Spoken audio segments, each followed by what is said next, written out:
Chapter 1. Peace comes from within. The sword of peace. Once upon a time, there was a precious sword. This sword belonged to a great king, and for as long as anyone could remember, the king spent all his time in his palace, enjoying his shows and parties. One day, a great dispute broke out between this king and the king of a neighboring country. It ended with both declaring war. The sword was greatly excited at the prospect of taking part in its first real battle. It would show everyone how truly brave and special it was, and would become renowned throughout the kingdom. On the way to the front line, the sword imagined itself the winner of many battles. However, when they arrived, the first battle had already taken place and the sword got to see the results of war. What it saw had nothing in common with what the sword had imagined. No elegant shining knights triumphant with their weapons gleaming in the sunlight. Instead, all the swords saw was broken weapons and hordes of hungry and thirsty men. There was hardly any food left. Everything was covered in dirt and shrouded in a disgusting smell. Many were half dead and scattered on the ground, bleeding from multiple wounds. At this, the sword realized it liked neither wars nor battles. It decided to prefer to live in peace and spend its time taking part in tournaments and competitions. So, on the night before what was going to be the big final battle, the sword tried to find a way to prevent it from taking place. After a while, the sword started to vibrate. First, it gave out a low buzz, but this gradually got louder until it became an annoying metallic noise. The swords and armor of the other soldiers asked the king's sword what it was doing. It told them, "I don't want to be there in a battle tomorrow. I don't like war." One answered, "No one likes it, but what can we do? Make yourself vibrate, just like I am doing," said the king's sword. "If we make enough noise, no one will sleep." So, the weapons started vibrating and the noise became deafening. It was so loud that it reached the enemy camp and the weapons there, who were equally sick of the war, joined the protest. The next morning, when the battle should have begun, not a single soldier was ready to fight. No one had managed to get even a wink of sleep, not even the kings or the generals. So they spent the whole day catching up on sleep. During the evening, they started to wake up and decided to put off the battle for the next day.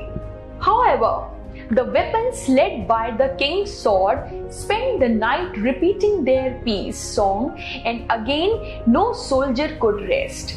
The battle had to be postponed yet again, and this carried on for the next 7 days. On the evening of the 7th day, the kings of the two armies met to see what they could do about the situation. Both were furious from their previous dispute, but after being together for a while, they started to discuss their sleepless nights, the surprise on their soldiers' faces, the confusion of day with night, and the amusing situations all this had created. It was not long before both were laughing like friends at these little stories. Fortunately, they forgot their old disputes and they put an end to the war.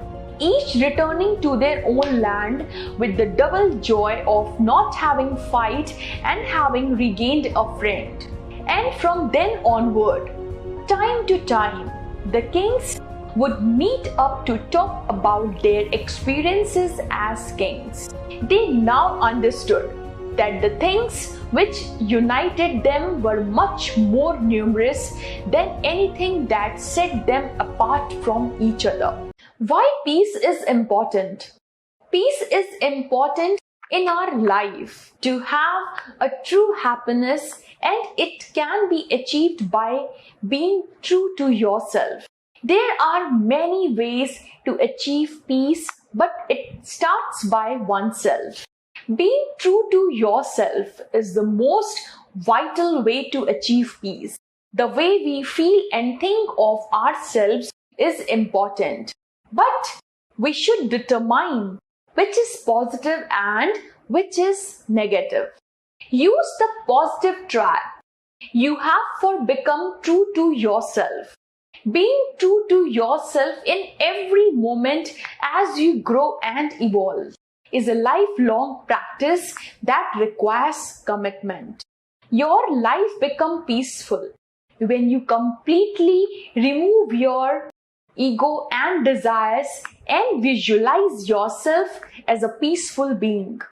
When you are peaceful, you are able to think clearly and control negative emotions better than to think in a disturbed state of mind. This way, one can also make wise decisions related to the different aspects of life. All aspects of a person's life benefit from spending some peaceful and quiet time alone. When one is contained, still and peaceful, can give one's best to everything one undertakes, since the mind develops the power to focus with dedication. If you wish to experience peace, think about it for some time and visualize yourself as a peaceful being. No matter how disturbed or distracted you may be, you will automatically be able to create some peaceful thoughts. Peace has many benefits if we give it a chance, and it is far more favorable option than conflict. Imagine all the positive developments you could make if you have peace. It might be hard, but you all must learn to do it. Everyone seems to be running in circles all around us these days. It is your choice.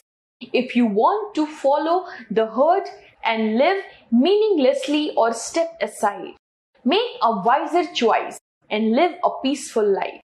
Recharge your inner batteries and see your entire life becoming beautiful.